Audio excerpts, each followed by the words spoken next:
ನಟ ರಕ್ಷಿತ್ ಶೆಟ್ಟಿ ಹೆತ್ತವರ ಮದುವೆಯ ಸುವರ್ಣ ಮಹೋತ್ಸವದ ಹಿನ್ನೆಲೆ ಉಡುಪಿಯ ಬೈಲೂರು ಮಹಿಷಮರ್ದಿನಿ ದೇವಸ್ಥಾನದಲ್ಲಿ ವಿವಿಧ ಪೂಜಾ ಕಾರ್ಯಕ್ರಮ ನಡೆಯಿತು.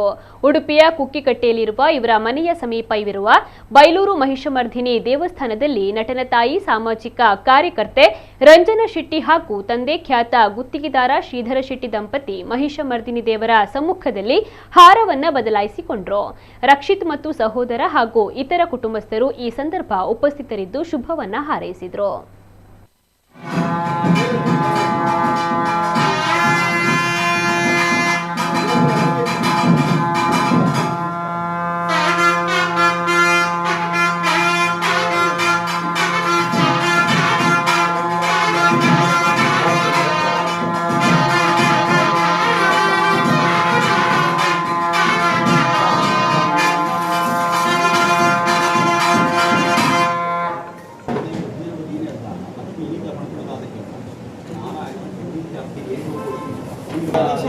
शरण्ये त्र्यंबके गौरी नारायणी नमोस्तुते।